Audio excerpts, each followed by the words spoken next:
Today we're going to be talking about Pocahontas. She was the daughter of Chief Powhatan. Basically, if you were a chief, you would have women brought to you from other villages, have a kid with them, and then you'd send them away to go back to their villages and get remarried and continue on their lives. So he had like 27 children from 27 different women, but Pocahontas was his favorite.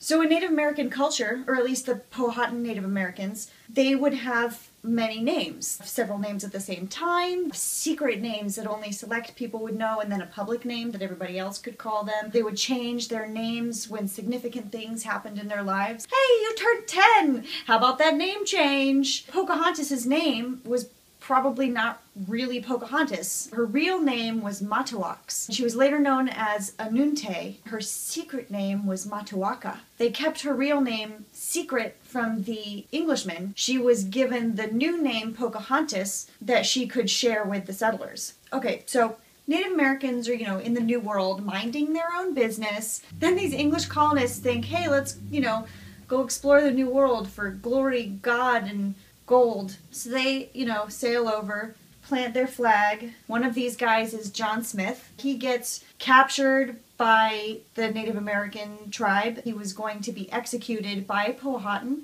And then Pocahontas threw her head on top of John Smith's head to prevent him from being executed, which was an enormous symbol of peace between the Native Americans and the English settlers. But she was like super good friends with John Smith. She brought them food when they were starving.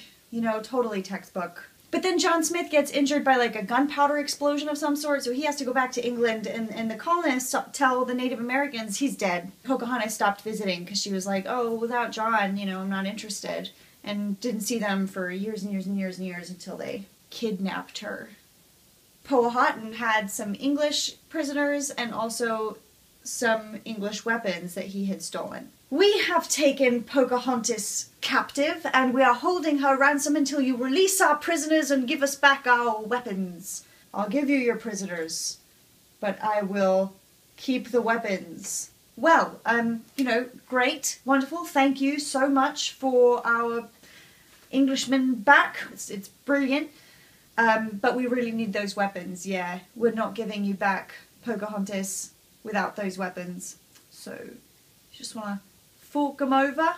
No. So Pocahontas spent an entire year in captivity. She learned English, converted to Christianity. She changed her name to Rebecca.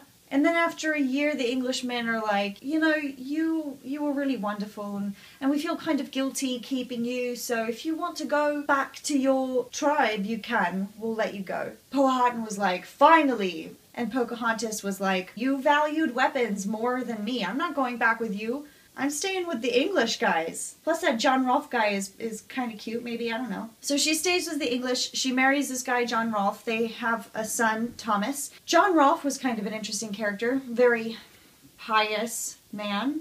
And he was really concerned about marrying a heathen. He writes in his journals like, I really, really love her, so it doesn't super matter that she's a heathen because I can save her soul.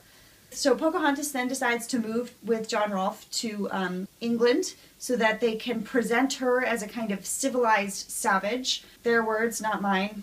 You can absolutely tell in the way she carries herself that she's a king's daughter. Oh yes, I myself was also very impressed with that Pocahontas, with that Rebecca Rolfe character. When Pocahontas was presented to King James, she didn't even know that it was the king until like after. Hello, yes, nice to meet you. Oh yes, hello. That was the king. What?